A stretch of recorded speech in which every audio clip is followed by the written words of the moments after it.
Bonjour, nous sommes ici dans le 8e arrondissement de Paris, rue de Castiglione. C'est ici, rue de Castiglione, qu'est venue s'installer en décembre 1855 la charmante, séduisante et un brin sulfureuse comtesse de Castiglione. Parmi les nombreuses maîtresses de Napoléon III, la comtesse de Castiglione fut celle qui fit couler le plus d'encre et de salive. Comme dans un roman d'espionnage, vous allez découvrir qu'elle fut envoyée en France pour influencer la politique extérieure de Napoléon III. Et nous allons nous demander si la liaison amoureuse entre l'empereur Napoléon III et la comtesse de Castiglione a pu avoir une influence sur la politique italienne de notre pays. Virginia Oldoini est née en 1837 à Florence. Alors voici le portrait qu'on peut faire d'elle à 16 ans. Mince, élancée, une allure où se mêlent la simplicité de l'adolescence et une certaine volonté impérieuse, de longs cheveux foncés dont les boucles encadrent un visage aux lignes parfaites, la bouche petite, le nez exquisement modelé, de grands yeux bleu-vert au regard calme et sûr, des bras magnifiques. À 17 ans, en 1854, la très jolie brune épouse le comte de Castiglione, attaché à la maison royale de Victor Emmanuel II. Alors, pour le comte de Castiglione, c'est son deuxième mariage. Pour elle, c'est son premier et d'ailleurs unique mariage. Le couple habite à l'époque Turin. Mais son mari est jaloux, querelleur, elle ne s'entend pas avec lui, d'autant qu'elle a à ses pieds toute la haute société masculine de Turin. Alors Virginia prend un amant, elle devient la maîtresse du frère de son premier amant, bref, elle a une vie sentimentale raisonnable ou agitée, chacun jugera en son âme et conscience, pour une belle jeune fille de son âge, voilà. Alors elle donne un fils à son mari, qui sera d'ailleurs son unique enfant. Ici entre en scène Cavour, un ministre très important du roi Victor Emmanuel II, roi du Piémont. Cavour et la comtesse de Castiglione en fait font partie de la même famille, ils sont cousins, et Cavour pense à Virginia, donc qui a accouché quelques semaines auparavant, pour une mission hautement politique et stratégique, faciliter l'alliance entre la France et le Piémont contre l'Autriche. Pour Cavour, c'est l'indispensable condition à la réalisation de l'unité italienne. Pour Cavour, en fait, l'unité italienne, elle a besoin d'une puissance qui l'aide, et à l'époque, il n'y a qu'un seul pays qui peut vraiment aider à l'unification italienne, c'est la France. Et la France, c'est Napoléon III. Il convient pour Cavour, en conséquence, de s'assurer par tous les moyens, et Cavour insiste beaucoup, par tous les moyens, la sympathie de Napoléon III. Or, il y a une carte à jouer. Napoléon III apprécie beaucoup les jolies femmes. Donc le roi Victor Emmanuel II et son ministre Cavour tombent d'accord, et est-ce que parce que eux ne possèdent-ils pas en Italie, enfin à Turin et à Florence, la plus jolie femme d'Europe et donc du monde à l'époque.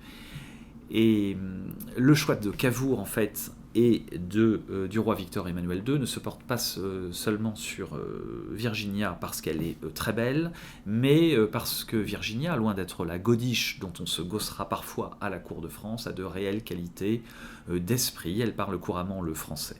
Et elle parle couramment en plusieurs langues, dont le français qu'elle a appris petite. Et j'ai besoin de rappeler que le français, c'était la langue parlée par toute l'Europe cultivée.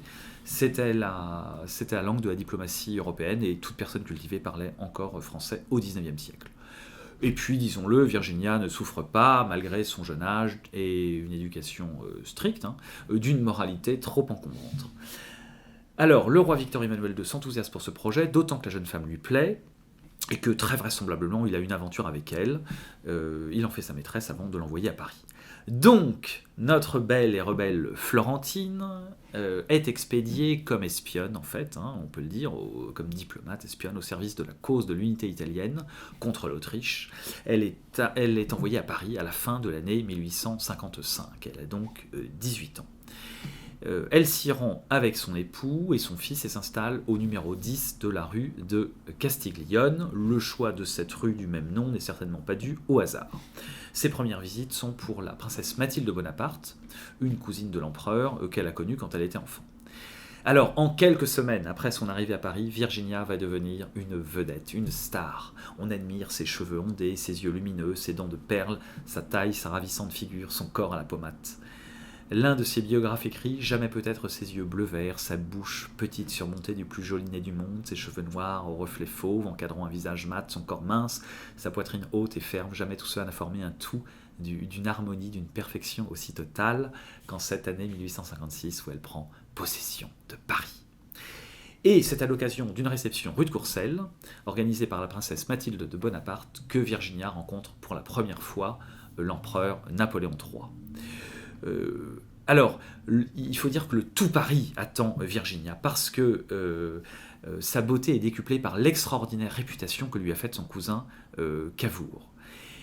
Et un mémorialiste de la période du Second Empire écrit « Il est impossible de voir une plus séduisante créature, plus parfaitement belle. Sa conversation, il ajoute sa conversation, elle leste et graveleuse, elle ne fait point la prude. » Bref, Virginia appelle un chat un chat. Mais lors de la soirée rue de Courcelles, Napoléon III échange quelques mots avec la jeune femme de 18 ans, mais ne paraît point subjugué par son charme. En prenant congé de sa cousine Mathilde, il lui dit qu'elle paraît être sans esprit. Mais Virginia n'est pas créature à perdre ses moyens devant un homme, même devant un empereur. Et il y a une deuxième rencontre qui se prépare aux Tuileries le 29 janvier pour un grand bal, et Virginia va tisser sa toile. D'autant qu'elle a reçu une lettre de son cousin Cavour qui lui écrit « Réussissez ma cousine, par les moyens qu'il vous plaira, mais réussissez ». Et il ajoute dans ses mémoires « J'ai stimulé », écrit Cavour avec un cynisme des plus conscients, le patriotisme de la bellissime Castiglione afin qu'elle séduise l'empereur. Virginia se donne totalement à sa mission stratégique. Elle passe l'après-midi à se parer et à se coiffer, et aux Tuileries où se pressent 6000 personnes, Virginia fait une entrée fracassante. Un témoin, une femme pour commencer, Madame de Metternich, a raconté « Je suis restée pétrifiée devant ce miracle de beauté, Vénus descendue de l'Olympe. » Vous vous rendez compte, Vénus descendue de l'Olympe. Et l'empereur, cette fois, se laisse prendre au jeu de la belle italienne. D'autant que l'impératrice Eugénie, à cette date enceinte de 8 mois, n'est pas là pour retenir son volage époux. Ils se parlent, et Virginia est radieuse, et l'empereur est euphorique, car tout lui réussit. 15 jours plus tôt, le tsar a dû accepter les conditions des alliés vainqueurs en Crimée. L'empereur fait donc figure d'arbitre de l'Europe. Bon, doit-il se priver d'une escapade amoureuse avec la femme considérée comme la plus belle d'Europe et donc du monde à l'époque ? Plusieurs mois s'écoulent en fait avant que le flirt ne se transforme en liaison. Dans l'intervalle, le prince impérial, le fils de Napoléon III et d'Eugénie, est né, et l'empereur, tout entier à son bonheur et à ses devoirs de père, s'abstient de pousser plus avant sa relation avec Virginia. Le 27 juin, Napoléon et Eugénie offrent une fête de nuit à Villeneuve-l'Étang, près de Saint-Cloud, en l'honneur de la grande duchesse Stéphanie de Bade, cousine de l'empereur. Napoléon III fait en sorte que Virginia soit invitée. Lors de cette soirée, Napoléon III et Virginia prendront le temps de faire une promenade sur le lac et une visite. Et les convives vont remarquer que la mise de la comtesse, après cette balade en barque, paraît passablement chiffonnée. Cette scène est d'autant plus, disons-le, d'autant plus blessante pour l'impératrice Eugénie qu'elle a lieu devant un public peu avare de ragots et sur le site même où s'était déroulée la lune de miel du couple impérial.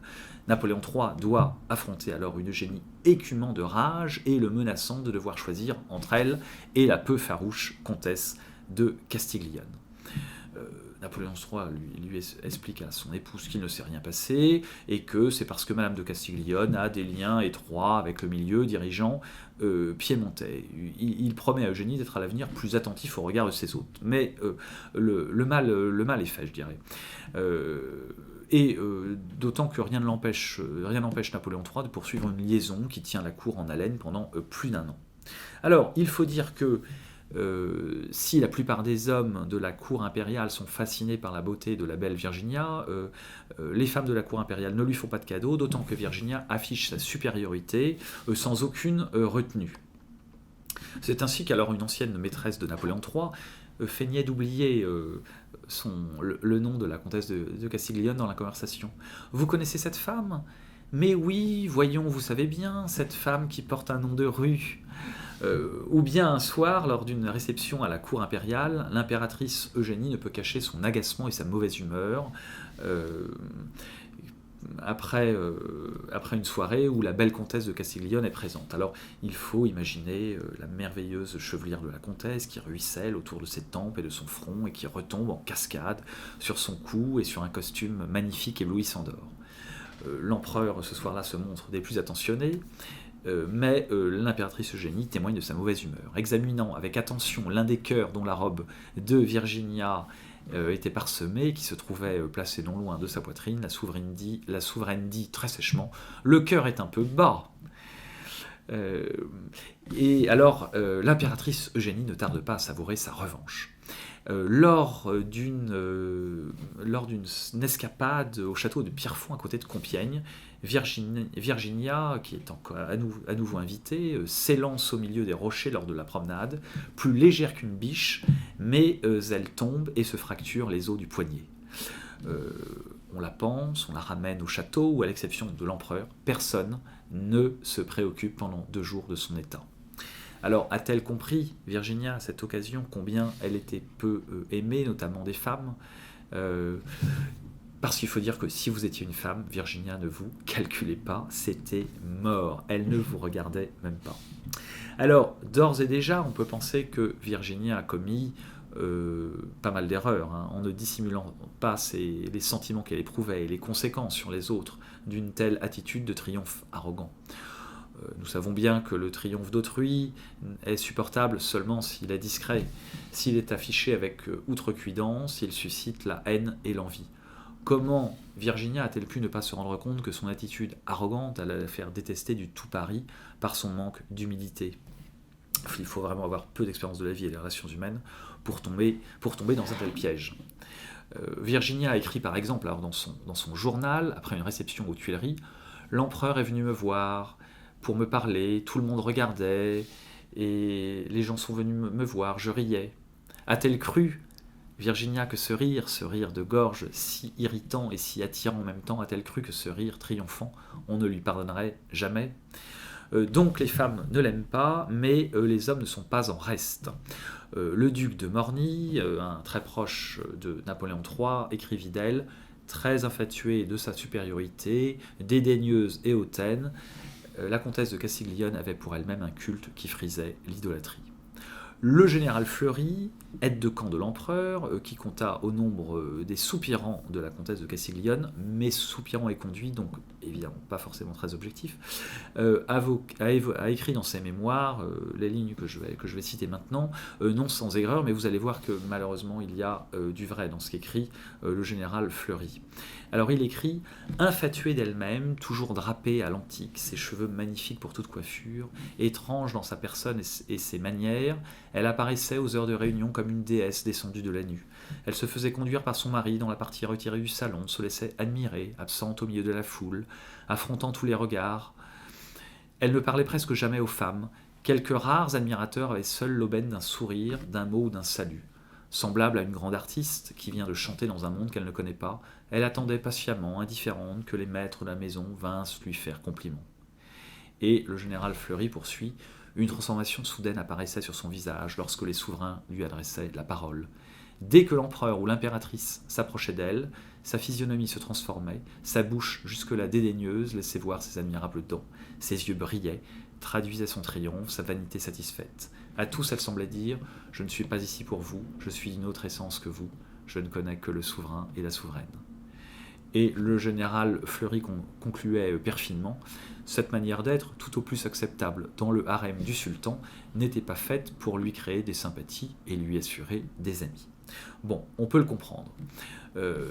Et une réputation, vous le savez bien, cela s'édifie très vite, surtout si cette réputation est mauvaise. Et Virginia a eu vite fait une réputation de femme vaniteuse, dédaigneuse, froide, insensible, manquant de simplicité aux yeux de l'opinion parisienne. Alors, durant tout l'hiver 1857, les amours de l'empereur et de Virginia continuent de nourrir les bavardages du tout Paris mondain. Les plus avertis savent que Napoléon III se rend régulièrement chez la comtesse. Celle-ci habite désormais avec son époux un hôtel particulier de l'avenue Montaigne, mais elle dispose également d'un logis retiré rue de la Pompe, dans l'ancien village de Passy, où Napoléon III vient la retrouver parfois à la nuit tombée. Or, une nuit d'avril 1857, au moment où Napoléon III sort de l'hôtel, Virginia, avenue Montaigne, sort de l'hôtel de Virginia, avenue Montaigne, l'empereur tombe dans une embuscade. Il est assailli par 3 hommes que son cocher met en fuite en lançant ses chevaux sur les assaillants. Alors, la presse reçoit pour consigne de se taire, mais l'affaire n'en est pas moins ébruitée et fait bientôt le tour des salons. L'affaire est assez mystérieuse. En fait, il y a dans cet attentat mal organisé et raté, derrière, d'abord des Italiens que la politique extérieure de Napoléon III dérange, mais derrière ces Italiens ont sans doute prêté main forte des socialistes républicains français exilés à Londres. En tout cas, il faut le dire, Virginia n'est vraisemblablement absolument pour rien dans cet attentat. Cela n'empêche pas les bruits les plus fous de courir sur les relations que la comtesse de Castiglione aurait pu entretenir avec les complotistes. Donc, craignant d'être mise en cause lors d'un procès qui a lieu durant l'été 1857, Virginia quitte la France et se rend à Londres sous pression du ministère de l'Intérieur et celui des Affaires étrangères, qui lui conseille de quitter la France. Et ajoutons que l'empereur Napoléon III la laisse partir, déjà fatiguée, semble-t-il, de cette maîtresse narcissique qui avait donc pour elle-même, nous l'avons dit, un culte qui frisait l'idolâtrie. Et puis Napoléon III a très vite commencé une amourette avec une autre intrigante de haut vol, la comtesse Walewska. Donc Virginia se trouve écartée sans ménagement de son rôle de favorite. Elle rentre en Italie et s'installe dans les environs de Turin, où elle ne reprendra pas la vie commune avec son mari. Quelques années plus tard, elle voulut ranimer la flamme d'une passion avec l'empereur Napoléon III, mais en vain. Disons qu'elle fit encore sensation à un bal des Tuileries en février 1863, où l'empereur l'avait fait inviter et où elle était costumée en reine d'Étrurie. Mais son règne était passé. L'heure est désormais à d'autres beautés, comme la célèbre et jeune Madame Rimsky-Korsakov, qu'on avait pu admirer lors d'un bal travesti en Salammbô. Virginia traverse donc une période difficile, elle est assez désespérée, elle est gagnée par le sentiment amer en fait de n'être plus rien dans l'échiquier politique. Elle écrit dans son journal à l'âge de 22 ans « À peine ai-je traversé la vie que mon rôle est déjà fini ». Et dès cet instant, on peut remarquer dans sa vie une rupture d'équilibre. Son existence lui semble désormais sans signification. Plus rien ne l'intéresse. Dans les années qui suivent, grâce à son charme et à son intelligence, elle saura tout de même garder une place dans les différentes cours d'Europe où elle est bien introduite. Elle rêve de jouer à nouveau un rôle politique important, mais elle n'accédera jamais à un poste de responsabilité. À la fin de la guerre franco-prussienne de 1870, elle essaiera de se rapprocher de Napoléon III et d'Adolphe Thiers qui lui demanderont de jouer de ses talents de diplomate pour plaider la cause de la France auprès du chancelier de Prusse Bismarck en vue d'éviter à Paris l'humiliation d'une occupation par des troupes étrangères. Mais les historiens relativisent en fait de beaucoup l'importance de son action diplomatique. Virginia de Castiglione eut une fin de vie assez triste, isolée, recluse, neurasthénique, entourée seulement de ses chiens. Elle eut par ailleurs la tristesse de voir mourir son fils unique en 1879 à l'âge de 24 ans. Dans les dernières années de sa vie, elle se terre dans son appartement de la place Vendôme, à l'abri des miroirs qu'elle a fait voiler pour ne pas se regarder vieillir. Et elle sombre dans l'anonymat et même un certain dénuement. Elle ne sort plus qu'à la nuit tombée pour ne pas être confrontée au regard que les passants pourraient porter sur les ravages que le temps, d'après elle, a fait subir à sa beauté. Elle est morte en 1899 à l'âge de 62 ans. Sa tombe se trouve au cimetière parisien du Père-Lachaise. Et longtemps à l'abandon, sa tombe a été restaurée pour le 100e anniversaire de sa mort en 1999 grâce au prix Cavour. Alors, en conclusion, eh bien, on peut dire que la comtesse de Castiglione ait joué autour de ses 20 ans un rôle en 1856 et 1857, c'est indéniable.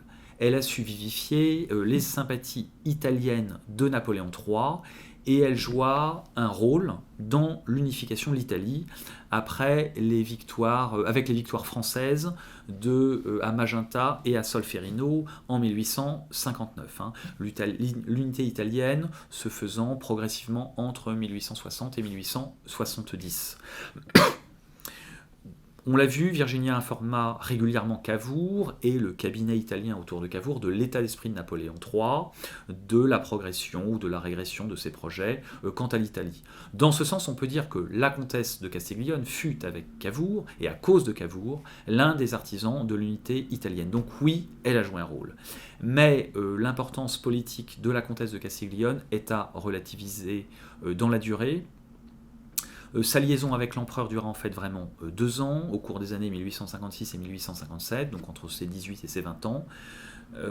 Ensuite, Napoléon III et Virginia continuèrent de se voir, puis elle passa, nous l'avons dit, assez vite au rang des sultanes réformées, entre guillemets.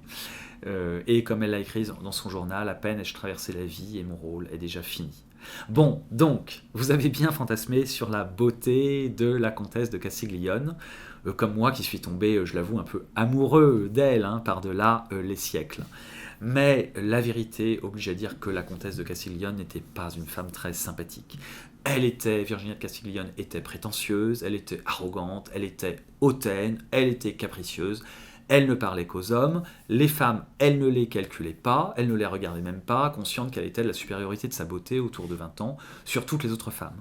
Elle fut insupportable aux autres femmes auxquelles elle ne songeait pas une seconde, cacher la supériorité qu'elle s'attribuait sur elles. Comme l'a écrit il y a longtemps l'historien Alain Decaux, la comtesse de Castiglione fut souvent tourmentée jusqu'au déséquilibre, orgueilleuse jusqu'à la suffisance, égoïste jusqu'à l'égocentrisme. Et je vais vous dire, comparé à Virginia de Castiglione, Napoléon III et Eugénie, mais sont des gens absolument charmants. Bref, la comtesse de Castiglione était franchement, disons-le, insupportable, invivable et imbuvable. Donc est arrivé ce qui devait arriver avec un tel comportement. Elle eut une fin de vie isolée et assez triste, car elle réussit à faire le vide autour d'elle. Bon, mais je voudrais quand même terminer par une note plus positive, même s'il est dommage qu'elle n'ait pas mis sa beauté au service des qualités de cœur et d'intelligence. Ne peut-on pas beaucoup lui pardonner, car elle fut pour les hommes, enfin surtout au service des qualités de cœur, ne peut-on pas beaucoup lui pardonner, car elle fut pour les hommes et les femmes de son temps, et jusqu'à nous aujourd'hui, l'incarnation du fantasme vivant de l'éternel féminin. En ce sens, la comtesse de Castiglione continuera longtemps de nous faire rêver.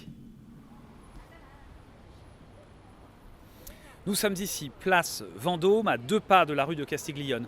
C'est ici, au numéro 26 de la place Vendôme, que Virginia de Castiglione a passé les dernières années de sa vie. Il faut imaginer cet appartement du 26 place Vendôme, avec hermétiquement clos, les persiennes fermées, appartement où la comtesse de Castiglione avait fait enlever tous les miroirs pour ne pas se voir vieillir. Il faut imaginer qu'à partir de 1879, tous les soirs, les passants la voyaient passer promener avec ses chiens qu'elle promenait, et elle devait se remémorer sa vie passée, sa liaison avec l'empereur Napoléon III et sa gloire éphémère. C'est donc ici, place Vendôme, que je vais vous quitter et que nous allons dire adieu à la comtesse de Castiglione, paix à l'âme de celle qui possédait un si joli visage et un si joli corps. C'est ici que je vous quitte et je vous dis à bientôt pour une nouvelle vidéo.